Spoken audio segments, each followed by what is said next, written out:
বিয়ে করেছিস, যার কারণে তুই যেরকম একটা ফকিনি গেট আপ এখানে দাঁড়িয়ে আছিস, তাও আবার রাস্তায় রাস্তায় হাজবেন্ডের জন্য জবও করছিস। ছি, না যারা, আমার কাছে এখন যা আছে আমি সেটা নিয়েই অনেক খুশি। কিন্তু তুই আগে যেমন ছিলিস এখনো ঠিক তেমনই আছিস। আগেও টাকা নিয়ে বড়াই করতিস আর এখনো টাকা নিয়ে বড়াই করছিস। তোর এত বড় সাহস, তুই আমার সাথে তর্ক করছিস? হ্যাঁ, তুই আগেও গরিব ছিলি, এখনো গরিবই আছিস।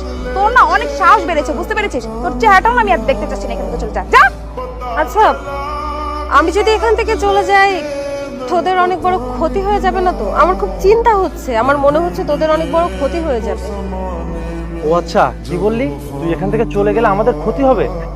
কি বলিস তুই এগুলো? ক্ষতি আমাদের হবে না, বরং ক্ষতি তোর হবে, তুই যদি এখান থেকে না চলে যাস। মনি, চলো। আরে এই লুঙ্গিতে কি আসছে? মনে হয় ওর হাজবেন্ড। আমি তো তোকে আগেই বলেছিলাম তোর হাজবেন্ড একটা গরিবই হবে, তার মানে লুঙ্গিওয়ালা ছেলেটা তোর হাজবেন্ডই, তাই না? দাঁড়া, কি বলছো তুমি? তুমি ওনাকে চিনতে পারো নাই? উনি হচ্ছে হৃদয় রাজ স্যার, মানে আমাদের এরিয়ার নতুন ম্যাজিস্ট্রেট। স্যার এখন ছুটিতে আছে, এই জন্য স্যার সিম্পলি থাকতে পছন্দ করে, আর স্যার এই জন্য এখানে এইভাবে আসছে।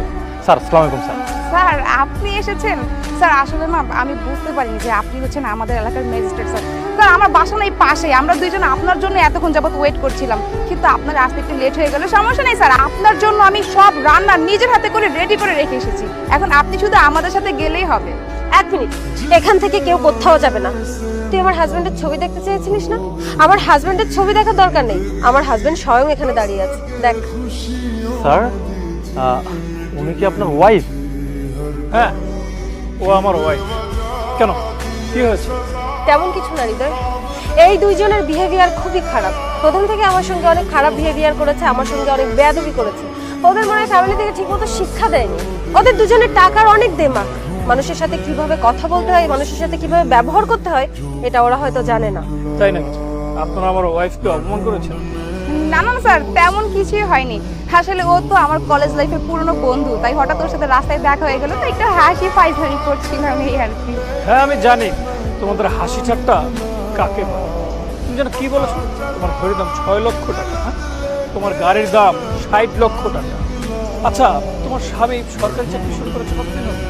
আর এত দামি দামি জিনিসপত্র কোথা থেকে পেত? কোথা থেকে আসে এই টাকা তুমি জানো? ঘুষ খেয়ে তোমার স্বামী একজন দুর্নীতিবাজ।